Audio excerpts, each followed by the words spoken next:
पाकिस्तान में ईसाई की हत्या। रविवार 7 सितंबर की सुबह एक पाकिस्तानी ईसाई व्यक्ति की वार्षिक ईसाई उत्सव में जाते समय गोली मारकर हत्या कर दी गई। 46 वर्षीय अफजल मसीह लाहौर से करीब 12 ईसाइयों के साथ एक किराए की वैन में मरियमाबाद लगभग 60 मील दूर उत्सव में शामिल होने जा रहे थे। रास्ते में फरूखाबाद में जब वैन टायर में हवा भरवाने के लिए रुकी तभी हमला हुआ। हमलावर मोहम्मद वकास था, जिसने एक मोटरसाइकिल पर आए साथी के साथ कलाशनिकोव राइफल से गोलियां चलाईं और भाग निकला। अफजल मौके पर ही मारे गए। उनके चचेरे भाई हैरिस तरीक मसीह के कंधे में गोली लगी, लेकिन वह बच गए।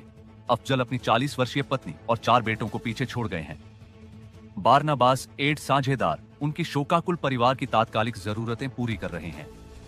प्रत्यक्षदर्शियों के अनुसार अफजल को इसलिए निशाना बनाया गया क्योंकि उन्होंने रास्ता रोकने वाले बाइक सवारों के उत्पीड़न का विरोध किया था। पुलिस ने वकास की पहचान कर ली है और उसके खिलाफ प्राथमिकी दर्ज की है, लेकिन वह अब भी फरार है। अफजल का अंतिम संस्कार उसी दिन पोस्टमार्टम के बाद कर दिया गया। प्रार्थना करें कि अफजल के परिवार को आत्मिक सांत्वना और व्यावहारिक सहायता प्रचुर मात्रा में मिले। प्रार्थना करें कि हैरिस जल्द स्वस्थ हों और न्याय मिले और अपराधी को सजा दी जाए, ताकि पाकिस्तान में ईसाइयों और अन्य अल्पसंख्यकों पर होने वाले हमलों के खिलाफ एक सख्त संदेश जाए।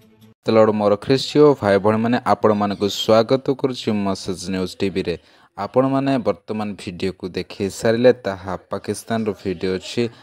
आउ जड़े व्यक्ति 46 वर्षीय व्यक्ति आउ जड़े साथी जाऊे से माने प्रार्थना आराधना करने निमंते जिते बाहरी थिले गोटे स्थान रे तांके हवा भरवा निमंते रहिले। सेठारे जड़े व्यक्ति तांको गोली मारी हत्या करी तांके पळई गले, किंतु 46 वर्षीय व्यक्ति तांके से समय तांकर प्राण चलीगला, किंतु आउ जड़े व्यक्ति तांको आघात ही तांके बंची अछंती।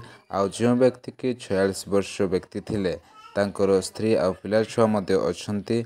आउ जो व्यक्ति की आघात होइछंती मोर प्रिय भाई बहन माने तांको निमंते तांको परिवार रो शांति निमंते आपण माने प्रार्थना करिवे।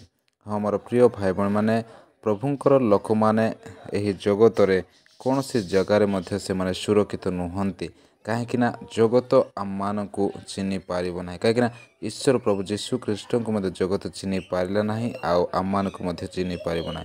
मोर प्रिय भाई बहन माने आउ जो माने कि दिवारात्र प्रार्थना करती उपासना आराधना करती तांको परमेश्वर निश्चिंत भाव तांकर न्याय करिवे। आउ एही शरीर हेउछि पवित्र आत्मांकर मंदिर अटे।